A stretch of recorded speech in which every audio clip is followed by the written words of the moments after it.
Hello friends, അപ്പം നമ്മളിപ്പോൾ അടുത്ത പ്ലേസിലോട്ടാണ് എത്തിച്ചേർന്നേക്കുന്നത്.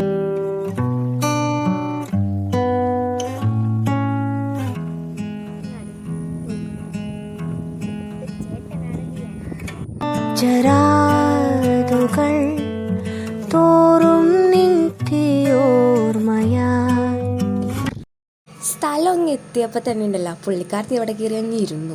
അത് കഴിഞ്ഞൊരു ആത്മാവിനെ പോലെ അങ്ങോട്ടും ഇങ്ങോട്ടും അലഞ്ഞിടന്നു. കാരണം അവളാണല്ലോ എന്നെ സൈക്കിളിൽ ഓടെടുത്ത് ഇവിടം വരെ കൊണ്ടുവന്നു. പിന്നെ നമ്മുടെ മലയാളികൾക്കൊരു പ്രത്യേകതയുണ്ട്, ഇതുപോലെ എവിടെ കടവ് കണ്ടാൽ അവിടെ പോയിരുന്ന് വെള്ളത്തിൽ കാലിട്ടടിക്കുന്നത്. അവൾ ആദ്യം അങ്ങനെ വെള്ളത്തിലൊക്കെ കാലിട്ടടിച്ചപ്പോൾ ഞാനൊന്ന് വഴക്ക് പറഞ്ഞു. പിന്നെ അസൂയ മൂത്തപ്പോൾ ഞാനും കൂടി. പിന്നീട് ഞാനൊരു കാര്യം ആലോചിച്ചു.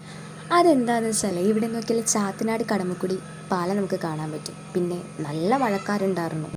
പിന്നെ ഇന്ന് ദീപാവലിയും കൂടിയാണല്ലോ. സോ പാർട്ട് 2 വീഡിയോ ഇത്രയേ ഉള്ളൂ. നിങ്ങളുടെ എല്ലാവരുടെയും സപ്പോർട്ടും പ്രാർത്ഥനയും ഞങ്ങൾക്ക് 2 പേർക്കും വേണം.